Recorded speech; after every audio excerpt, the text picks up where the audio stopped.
निम्नलिखित में कौन सा अभाज्य संख्या है, राइट। तो अभाज्य संख्या किसे कहते हैं? जैसे जो एक से भाग लगे और खुद से भाग लगे। जैसे 21 को देखिए तो एक से भी भाग लगेगा, खुद से भी भाग लगेगा, यहां तक ये 3 से भी भाग लगेगा और 7 से भी भाग लगेगा। तो अभाज्य किसे कहते हैं? जिसमें सिर्फ एक से भाग लगे और खुद अपने से भाग लगे, पर यहां तो 2 और से भाग लग रहा है, इसलिए ये अभाज्य नहीं है। तो इसको हम अभाज्य नहीं कहेंगे, ठीक है। आइए इसको देखते हैं।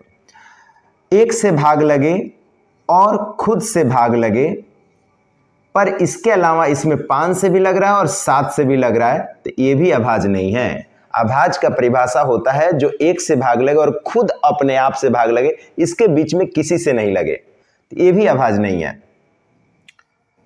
ये भी अभाज्य नहीं है। चलिए 35-13 को देखते हैं। जो एक से भाग लगे और खुद से भाग लगे, इसके अलावा किसी से भाग ना लगे, तो इसके अलावा किसी से भाग ये नहीं लग रहा है, सिर्फ 1 से और 13 से लग रहा है, इसीलिए यही अभाज्य संख्या है। क्लियर हो गया होगा।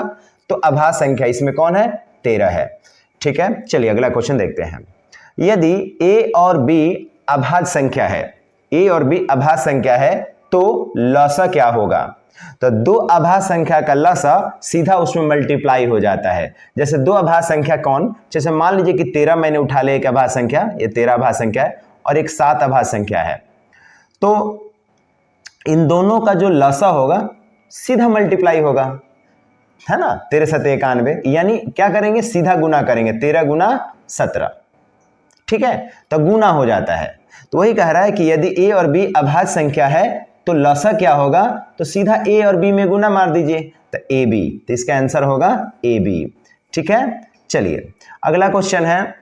संख्या 2.2.13, फिर 133, फिर 1133, 11113, ऐसा बढ़ते जा रहा है। तो ये कभी बंद नहीं हो रहा है और एक सीक्वेंस में टर्मिनेट नहीं हो रहा, मतलब सीक्वेंस में नहीं चल रहा है, जैसे कि 6.33333 ऐसा नहीं चल रहा है। तो ऐसे संख्याओं को हम क्या कहते हैं? अभी कभी भी कटेगा भी नहीं, ऐसे संख्याओं को हम अपरिमेय संख्या कहते हैं। सहअभाज्य संख्या, सहअभाज्य संख्याओं का मसा क्या होता है? तो पहले जानिए कि सहअभाज्य संख्या किसे कहते हैं। तो सहअभाज्य संख्या कहते हैं जिसका मसा सिर्फ एक हो। सहअभाज्य संख्या पहचानने का तरीका है जिसका मसा एक हो, उसे हम सहअभाज्य संख्या कहते हैं। तो सहअभाज्य संख्याओं का मसा होता है, तो सहअभाज्य संख्याओं का मसा एक होता है, ठीक है। सहअभाज्य संख्याओं का मसा एक होता है, याद रखिएगा। ऐसा कोई भी नंबर जैसे कि 4 ले लीजिए और 5 ले लीजिए, इनका हम मसा निकालेंगे तो सिर्फ क्या होगा? एक होगा। तो वही कह रहा है कि सहअभाज्य किसे कहेंगे? तो इसका ट्रिक है कि जिसका मौसा सिर्फ एक हो, तो इनका मौसा क्या होगा? एक होगा, ठीक है। तो सहअभाज्य संख्याओं का मौसा एक होता है, याद कर लीजिएगा, सहअभाज्य संख्याओं का मौसा एक होता है। चलिए अगले क्वेश्चन पर चलते हैं, ठीक है। देखिए चैनल को सब्सक्राइब कर लीजिएगा क्योंकि मैं क्रैश कोर्स स्टार्ट किया हूं 10th क्लास के लिए। अगला क्वेश्चन है, यदि m एक धनात्मक पूर्णांक है, यदि m एक धनात्मक पूर्णांक है तो धनात्मक विषम पूर्णांक का रूप क्या होगा? तो देखिए किसी भी नंबर में 2 से मल्टीप्लाई करने पर वो नंबर सम हो जाता है, इस बात को याद रखिएगा। किसी भी नंबर में 2 से गुना करिए, सम हो जाता है। एग्जाम्पल देख लेते हैं। अगर यहाँ 2 है और 1 से गुना करेंगे तो 2 सम हो गया, ठीक है। 2 है उसमें हम 3 से गुना करेंगे, देखिए सम हो गया। 2 में हम 4 से गुना करेंगे, देखिए सम हो गया। किसी भी नंबर में हम 2 से गुना करते हैं, किसी भी नंबर में 2 से गुना करेंगे तो वो क्या हो जाता है? सम हो जाता है, ठीक है। तो अब आइए, क्लियर हो गया। किसी भी नंबर में हम अगर 2 से गुना करेंगे तो सम बन जाएगा, तो हमें तो विषम ढूंढना है। तो अब देखिए इसको हम लिख सकते हैं 2 और फिर 2m। मान लीजिए कि ये कोई नंबर है, उसमें हम 2 से गुना करेंगे तो ये तो सम हो गया, तो 4m क्या होता है? सम होता है, 4m सम होता है।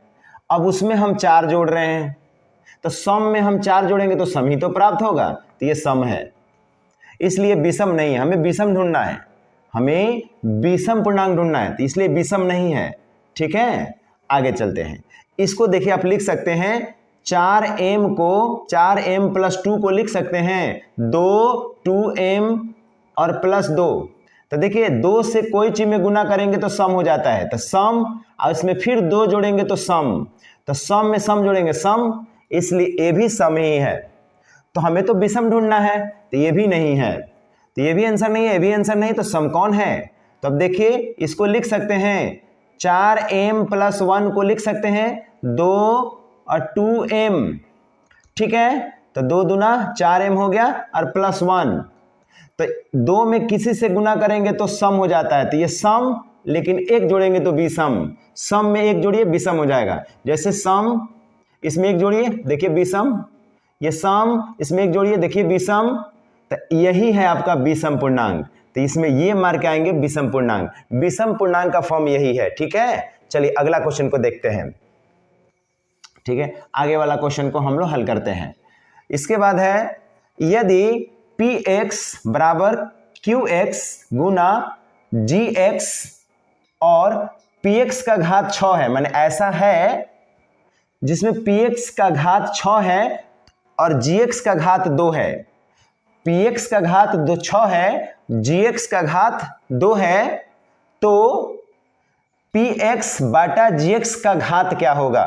px बटा gx का घात क्या होगा? तो बहुत शॉर्ट में मैं आपको बता देता हूं, px का घात कितना है? 6 है, यानी px का घात 6 है और gx का घात कितना है? 2 है, gx का घात कितना है? 2 है। तो जब बटा में रहता है तो पावर घट जाता है, यानी 6 में से 2 घट जाएगा, तो कितना आएगा? 4, तो इसीलिए इसका आंसर 4 होगा। आई होप कि क्लियर हो गया होगा, इसका आंसर 4 होगा। चलिए आगे चलते हैं। निम्नलिखित में से कौन परिमेय संख्या अपरिमेय संख्या नहीं है? तो इसका मतलब है कि इसमें 3 गो अपरिमेय होगा और 1 परिमेय होगा, ढूंढिए वो कौन है। तो पाई तो खुद अपरिमेय होता है, ये अपरिमेय है, तो इसको नहीं उठाना है, हमें अपरिमेय नहीं है ढूंढना है। तो ये परिमेय है, छोड़ दीजिए, ये अपरिमेय है, क्योंकि अभाज्य संख्या अगर रूट के अंदर हो जाए, देखिए अभाज्य संख्या है, अभाज्य संख्या है, ये अभाज्य संख्या, अभाज्य संख्या, अभाज्य संख्या, अभाज्य संख्या, अभाज्य संख्या अगर रूट के अंदर हो जाए तो अपरिमेय होता है, तो ये अपरिमेय है, ठीक। ये भी अभाज्य संख्या है और 5 भी अभाज्य संख्या है, तो अभाज्य अभाज्य में करेंगे तो अभाज्य होगा, तो ये भी अभाज्य संख्या है, तो ये भी अभाज्य है, ये भी अभाज्य है, ये भी अभाज्य है, तो भाज्य कौन है इसमें? अभाज्य कौन नहीं है? ये नहीं है। तो आप कहेंगे सर जी ऐसे ऐसे प्रॉब्लम है इसमें, तो चलिए इसको तोड़ के दिखा देते हैं आपको। थोड़ा आप ऊपर वाला तो लिख लिए होंगे, तो चलिए हम इसको तोड़ते हैं, ठीक है, इसको नोट डाउन कर लीजिएगा, ऊपर वाला तोड़ के ये तोड़ के दिखाते हैं आपको। रूट ये देखिए 75 है, तो 75 को आप तोड़ सकते हैं, कितना तोड़ेंगे? 75 को तोड़ के देखिए, पहले आप 3 से लगाइए, 3 से, 3 दूना 6, 15, 1 दे दिया इसको, 15 हो गया, तो 5 3 15, 5 25, ठीक है। तो ये टूटा, तो 2 के बदले में रूट से 1 बाहर हो जाएगा, तो ये पहले से 3 इधर है और 2 को 5 के बदले में 1 5 बाहर आ जाएगा, तो आएगा तो इसके साथ गुना में आएगा, बाहर बाहर आएगा तो गुना में हो जाएगा, अंदर रह गया √3, ठीक, यहां तक समझ में आ गया। अब इसको तोड़ करके आपको बता दिया इतना आया। चलिए अब देखिए आगे, 48 को तोड़िए 2 से, 2 दूना 4, 8 दूना 24, 2 दूना 2 एकम 2 12, 2 6 2 3 3 1, बोला है मैंने कि 2 के बदले में 1 ठो बाहर आता है, तो बाटा में है, नीचे है, ये बाटा में है 48, तो 48 में ये दोनों के बदले में 1 ठो बाहर आ जाएगा और इन दोनों के बदले में 1 ठो बाहर आ जाएगा, जो भी बाहर आता है वो गुना में होते चला जाता है, गुना में जो नंबर निकला वो गुना होते चला जाता है। तो अंदर बच क्या गया? √3, तो अंदर बच जाता है √3, ठीक है। तो 48 को तोड़ने पर ये आया, इसको तोड़ने पर ये आया और 48 को तोड़ने पर ये आया। अब आगे देखिए तो √3 कट जाएगा, तो ऊपर सीधा आ जाएगा 15 और नीचे आ जाएगा 4, जो कि ये परिमेय संख्या हो गया, ठीक है। तो यही एक परिमेय संख्या है, ठीक है। तो प्लीज लाइक सब्सक्राइब करें, दोस्तों को शेयर करें। चलिए अगले क्वेश्चन पर चलते हैं हम। अगला क्वेश्चन है क्वेश्चन नंबर 8।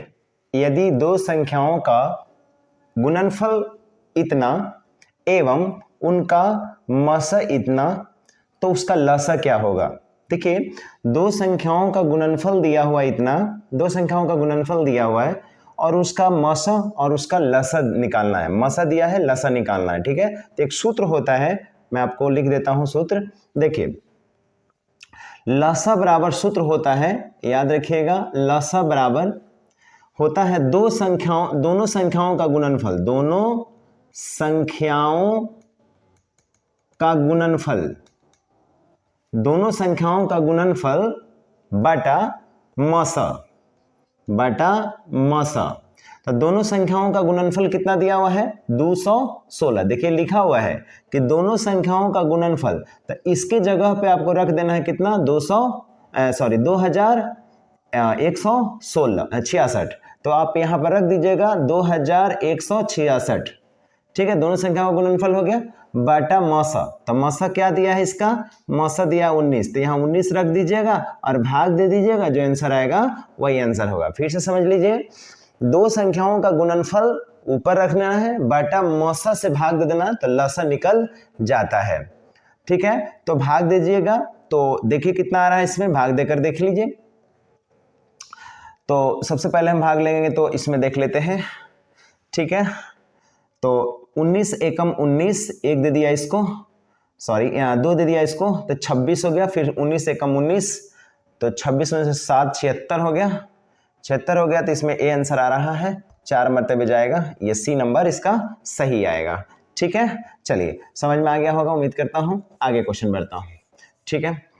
उसके बाद कह रहा है कि यदि ए बराबर इतना है और बी बराबर इतना है, तो लसा ए बी का लसा क्या होगा? ए और बी का लघुत्तम समापवर्तक क्या होगा? तो इसको हम कैसे हल करेंगे? ऊपर वाले क्वेश्चन लिख लिए होंगे, यहीं पर सॉल्व कर देते हैं। देखिए दिया हुआ है ए बराबर इतना, तो फटाफट लिखिएगा ए बराबर कितना दिया हुआ है, एग्जाम में फटाफट लिख लीजिएगा, इतना दिया हुआ, ठीक है। और बी बराबर क्या दिया हुआ है? 2 पर पावर 4 गुना 5 गुना 7। तो सबसे पहले देखना है इसका मौसा, इसका मौसा देख लेना है, ठीक है। मौसा, तो मौसा ये होता है दोनों में मैच करें वो मौसा होता है। तो ऊपर 3 पावर है, नीचे 4 पावर है, इसका मतलब 3 ठो पावर मैच कर गया। देखिए 3 तो यहाँ भी 3 पावर होंगे ना, 2 का 3 पावर यहाँ भी होगा, 4 है तो 3 यहाँ पावर तो है ही, यहाँ 3, तो 3 पावर मैच कर गया। जो दोनों में मैच करे वो लिख लीजिएगा। और कौन मैच किया? 3 मैच नहीं कर रहा है, 5 मैच कर गया दोनों में, तो यही हो गया मौसा। ये क्या हो गया? मौसा हो गया। जो दोनों में मैच करे वो लिख लेते हैं। अब मौसा हो गया, अब आपसे मांग रहा है लसा। क्या मांग रहा है? लसा। तो लसा बराबर जानते हैं दोनों संख्याओं का गुणनफल। तो यही ना एक पहली संख्या है, टोटल यही ना पहली संख्या दूसरी संख्या है। तो दोनों संख्याओं का गुणनफल ऊपर लिख दीजिएगा, दोनों संख्याओं का गुणनफल ऊपर, पहली संख्या गुणन लिख दिए, अब दूसरी संख्या लिखिए। 2 पर 4 पावर 5 सॉरी 5 7 बाटा, अब मसा कितना निकाले आपने? मसा निकाला है 2 पर 3 पावर गुना 5 पर 5 1 पावर, ठीक है। तो इस 5 से 5 खत्म हो जाएगा, और यहाँ पर 2 से 2 पावर खत्म हो जाएगा, 2 पर 3 पावर 2 पर 3 पावर खत्म हो गया। अब गुना मारिएगा, 5 3 15, आइए हो जाएगा 16, 2 दूना 4 4 दूना 8 16, तो ये 15 और 16, तब 15 16 में गुना कर लीजिए, 16 पच्चे 80, हाथ में 8, और 16 कम 16 8 24, ठीक है। तो 240 ये हो गया। 240 में अब 70 से गुणा कर लीजिए, 7 से कर लीजिए, तो 0 7 का 28, 2 हासिल, और 7 दूना 14 2 16, यानी 1680, ठीक है। तो आप उम्मीद करता हूँ समझ में आ गया होगा। तो 1680 इसका आंसर होगा। तो हम इसमें 1680 है कहीं पे, हाँ 1680 मार लेंगे, ठीक है। तो चलिए अब क्वेश्चन अगला है कि 0.77777 रिपीट हो रहा है ये, तो इस कितने के बराबर है? इसमें ये कितने के बराबर है, ठीक है। तो ऊपर वाला लिख लिए होंगे, उम्मीद करता हूँ सारे क्वेश्चन लिखते चलिएंगे, और एक कॉपी बना लेंगे, जितने भी वीवीआई क्वेश्चन है उसका सब का वीवीआई बनाते चलेंगे, ठीक है, हर चैप्टर का। तो देखिए कह रहा है कि कितने के बराबर होगा, तो इसका ट्रिक होता है 0.777 कर रहा है, 777 ऐसे लिख रहा है, ठीक है। इसको समीकरण 1 मान लीजिए। कितना से गुना करेंगे कि फिर 7 से रिपीट हो? तो 10 से गुना कर लीजिएगा, इसको x मान लीजिएगा अभी। तो x बराबर, अब इसमें 10 से गुना करिएगा तो इधर भी 10 से करना होगा। समीकरण 1 में 10 से गुना करेंगे तो इधर 10 से हो जाएगा गुना, तो इधर भी 10 से होगा, तो 0.777 रिपीट होने लगेगा। दशमलव एक स्थान इधर आ जाएगा 10 से गुना करने पर। तो मेरा मकसद ये है कि दशमलव के बाद सेम चीज रिपीट हो, दशमलव के बाद सेम अंक रिपीट हो जाए। तो यहाँ देखिए दशमलव के बाद सेम रिपीट हो रहा है साथ साथ साथ, यहाँ भी रिपीट हो रहा है साथ साथ साथ, है ना, एंड सो ऑन। तो ये 2 समीकरण हो गया। अब दोनों समीकरण को घटाना है, समीकरण 2 में से एक को घटाना है क्योंकि 2 बड़ा हो गया, ऐसे करना है। तो आप इसमें से इसको घटाइए। तो ये कैसे लिखेंगे, पहले 10x बराबर 0.77777 एंड सो ऑन। और नीचे क्या लिखेंगे, नीचे लिखेंगे x बराबर पॉइंट के सामने पॉइंट, इधर 0 इधर 7777 एंड सो ऑन, ठीक है। अब इसे घटा लेना है, तो दशमलव के बाद वाला पूरा पार्ट खत्म हो जाएगा क्योंकि अनंत से घटाते आएंगे ना, घटाते आएंगे। देखिए घटाने का मतलब होता है कि आप नीचे का चिन्ह बदल रहे हैं, चिन्ह बदल दिए तो 7 में 7 जाएगा 0, 7 में 7 जाएगा 0, 7 में 7 अनंत से कटता जाएगा। तो ये दशमलव का पार्ट खत्म। तो अब ये हो जाएगा 7 और ये कितना हो जाएंगे 9x, ठीक है। 10 में से x जाएगा 9x, तो x बराबर कितना हो जाएगा 7/9। तो यानी 7/9 आंसर होगा इसमें, है कहीं 7/9, ये वाला 7/9, यही आंसर आपका हो गया। उम्मीद करता हूँ समझ में आ गया होगा, ठीक है। चलिए अगला क्वेश्चन पर चलते हैं। Please like subscribe and please support me. चलिए अगला, किसका दशमलव प्रसार अशांत होगा, किसका दशमलव प्रसार अशांत होगा। तो बच्चों मैं बता दूं कि दशमलव प्रसार अशांत कब होता है, जब नीचे वाले किस फॉर्म में आ जाए। तो नीचे वाले जो जो ये 50 है, 243 है, 1600 और 1625 है, जो या तो 2 के फॉर्म में आ जाए या 5 के फॉर्म में आ जाए, सिर्फ 5 के, पावर कुछ भी हो ऊपर n पावर, या 2 पर n पावर या 5 पर n पावर, इस फॉर्म में आ जाए, ये तीनों फॉर्म में आ जाए तो समझिए शांत है, और इस फॉर्म में नहीं आता है तो अशांत है, राइट। तो जरा देखते हैं 50 को तोड़कर। तो 50 को आप तोड़िएगा, तो हम इनके लिए हल कर रहे हैं। 50 को तोड़िएगा तो 25, 5 से जोड़िएगा तो 5 और फिर 1। तो आप देख रहे हैं कि 2 पर 1 पावर और 5 पर 2 पावर किस फॉर्म में आया, ये इस फॉर्म में आया। देखिए 2 पर n पावर, 5 पर n पावर, अगर ऐसा फॉर्म में आ जाता है तो ये शांत हो जाता है।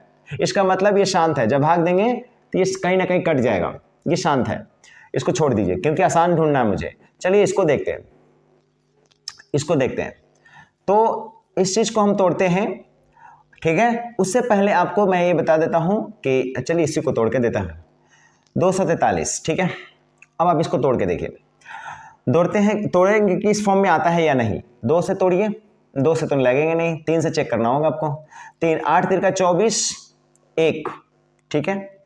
फिर 3 से देखिए तो 27 3 81, फिर 3 से देखिए 9 3 का 27, फिर 3 से देखिए 3 एकम 3, 3 एकम 3 1, ठीक है। तो किस फॉर्म में आया, क्या ये 2 के फॉर्म में है, नहीं, 3 पर यहां पावर आ रहा है 1 2 3 4 5, 3 पर 5 पावर फॉर्म में आ रहा है। तो ना 2 के पावर में है, ना 5 के पावर में है, ना इस फॉर्म में है। तो यही क्या है, अशांत है। यही क्या है, अशांत है। आई होप कि क्लियर हो गया होगा। तो जो इस फॉर्म में आए तो शांत, इस फॉर्म में नहीं है तो अशांत होंगे, राइट। चलिए अगले क्वेश्चन पे चलते हैं। निम्नलिखित किसी पूर्णांक p के लिए, किसी पूर्णांक p के लिए प्रत्येक सम पूर्णांक का रूप होगा। इसमें सम पूर्णांक का रूप कौन है। तो अभी इससे पहले क्वेश्चन किए थे कि 2 में किसी भी नंबर से हम गुना करें तो वो सम हो जाता है। तो ये देखिए सम का फॉर्म है, यही सम का फॉर्म है। अच्छा, ये p+1 करेंगे तो p एक कोई नंबर है उसमें 1 जोड़ेंगे तो वो क्या हो जाएगा, क्या विषम हो जाता है। और p ये देखिए विषम है, तो इसका सबसे बेस्ट फॉर्म है इसका कौन, ये। यानी 2 में किसी भी नंबर से गुना करेंगे देखिए सम हो जाएगा। 2 में 3 से करिए देखिए सम हो गया, 2 में 5 से करिए देखिए सम हो गया। तो ये सबसे बेस्ट फॉर्म है सम का, ये वाला फॉर्म, ठीक है। चलिए उसके बाद है 2 लगातार संख्याओं का मौसा। 2 लगातार संख्या जैसे कि 2 और 3, इसका मौसा क्या होगा, 1 होगा। 3 और 5, इसका मौसा क्या होगा, 1 होगा, ठीक है। तो 2 लगातार संख्याओं का मौसा क्या होता है, 1 होता है। तो आप 1 पर मार के आएंगे, ठीक है। चलिए अगला क्वेश्चन है, 144 के अभाज्य गुणनखंड में 2 का घात कितना होगा।